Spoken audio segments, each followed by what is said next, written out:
Okay, so I'm teaching my lesson on positivity versus negativity.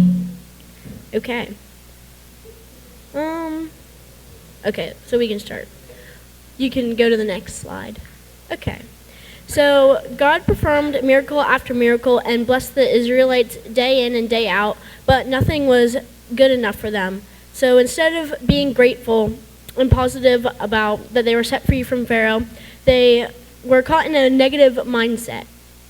So we often tend to get caught into negative mindsets when things are going good or when things are going bad, and so sometimes it just brings us down. So they would keep complaining about leaving Egypt and wanting to return because they didn't want to be in the wilderness. So they even complained about the food that they were given. So we can go to the next slide. And nobody's going to volunteer to read, so I'm just going to read. So this is from Numbers 11, verses 4 through 6. Now the rabble that was among them had a strong craving, and the people of Israel also wept again and said, "Oh, that we had meat to eat. We remember the fish we ate in Egypt that cost nothing, the cucumbers, the melons, the leeks, the onions, and the garlic. But now our strength is dried up, and there's nothing at all but this manna to look at." So God gave them food, and they liked it for a little bit, but then they complained because they had better food in Egypt, is what they thought. So over time, negativity can pull down the most positive person. So I need 2 volunteers. Okay. I'll do Savannah, and I'll do Waldo. You can come up. Okay. Just come here. I'm getting this chair. Okay, do you want to be on top of the chair? You can be on top of it. Just stand on the chair. Sit on it? Just stand on it. Okay. So you have to try to pull him up onto the chair with you.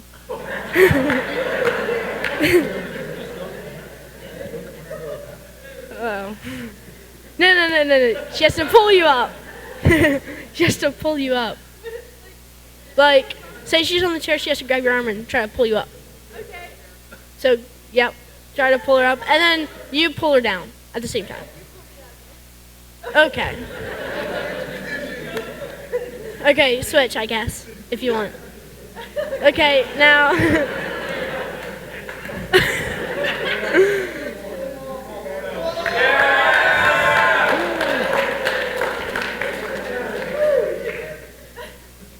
Uh-oh. Okay. Okay, you can sit down.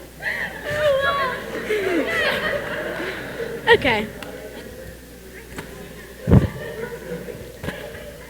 So jumping on top of the chair was not the plan, but as you can see, it was easier for the person, we'll say whoever was on the ground was the negative person, and whoever was on the chair was the positive person. So it was easier for the negative person to pull the person off of the chair than to the person on top of the chair to pull them up. So we need to build good fences. Savannah did an illustration about fences earlier, but I'm going to change it a little bit. So we need to build good fences to keep us from the bad influences. We shouldn't completely block them off of our lives, but we need to help them, but they shouldn't be our closest friends, but still help them from a distance. So, next slide. So 1 Corinthians 15:33 says, "Do not be deceived, bad company ruins good morals." So I was talking to Rudy after softball practice one day, and he kind of helped me come up with half my lesson. So he told me that, and I forgot it as soon as he left. So I had to look it up. So if you have someone in your friend group who complains about everything and is always negative, then we need to help them, but don't be around them 24/7. If you can't think of someone like that in your friend group, then it's kind of probably you. Not to burst your bubble or anything, but you're probably the negative person. So, next slide. So, instead of thinking negative thoughts such as, "I can't do this," or "I don't want to do this," we need to try and not let our negative thoughts get the best of us. God told Moses to go to Egypt to free his people, but instead Moses was doubting God, and he said, I can't speak well either, apparently. So I can't speak well, blah, blah, blah, blah, blah. So Moses didn't have a positive mindset, and he didn't just go and trust God. And we are kind of like Moses sometimes. We're like, oh, God, I can't do this, I can't do that. So we kind of we're putting ourselves down instead of trusting God, and when he's with us the whole entire time. So God has a plan for you in your life. Oh, go back. Okay. So don't tell him you can't do something, because he knows what you're capable of, especially when he's going to be with you the whole entire time and he's leading you through everything you're going to go through. So Exodus 4:11 says, And the Lord said to him, Who has made man's mouth? Who makes him mute or deaf or seeing or blind? Is it not I, the Lord? And I like this verse because it just shows us, like, God can make somebody could go deaf in this room, okay? And so if he can do that, then why can't he, guide us? And we often doubt that a lot. So in certain situations, I think about the worst a lot of the times. I'm going to admit that. But I could have a cold, and I'm thinking that I'm, going to die from this cold or something. So, instead of thinking about the worst, we need to think about how God can use a certain situation so we can praise him through that. It's natural for us to look at the negative things in life, but that's where we need to change our thinking and trust God. So Proverbs 3:5 says, Trust in the Lord with all your heart and do not lean on your own understanding. God is going to put us through trials, and that's a big part where we need to trust him. A lot of bad things are going to happen, but God's going to use it for us to glorify him. And he might take a step back, and you might feel like, oh, God left me or something like that. But it might be because he wants you to chase after him more, so then you guys can have a closer relationship. Because if he's with you all the time, then you don't find a need to go chasing after him more. So then you're not going to try to strengthen your relationship if he's always there with you. Okay. So everyone has different things they deal with. And so not everybody's going to have the same test or trials God's going to put you through. And because everybody's different. And everybody has a different role in the body. So not everybody's going to have to go through the same things. So 1 Peter 4:12 says, Beloved, do not be surprised at the fiery trial when it comes upon you to test you, as though something strange were happening to you. And then I also have 1 Peter 1:6-7. In this you rejoice, though now for a little while, if necessary, you have been grieved by various trials, so that the tested genuineness of your faith, more precious than gold that perishes through it, is tested by fire, may be found to result in praise and glory and honor at the revelation of Jesus Christ. Okay, I went through that really fast. I didn't think I was going to talk that fast.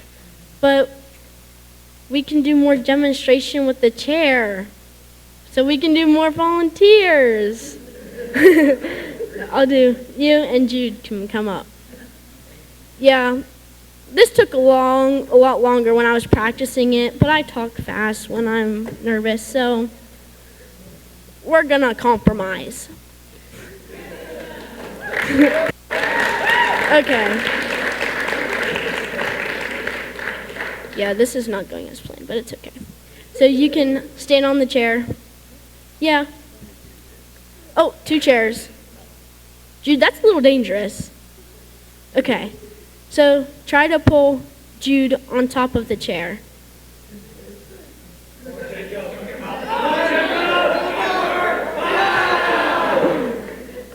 Okay. Now I feel like Jude can pick him up onto the chair, actually. It's okay. You guys can switch positions. If somebody picks somebody up on the chair, then they get a prize. I don't know what it is because I don't have any money to buy a prize. Alexia, you're next. Okay. Now pull them on. Oh.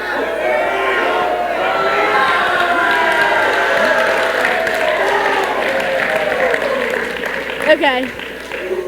I guess you get a prize. Okay, Alexia, you get to come up. James, you can come up. Like, actually, I'm not joking. Alexia, you can come up.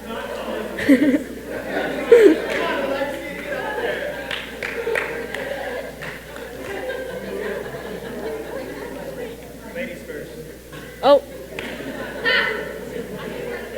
She's taller than you now.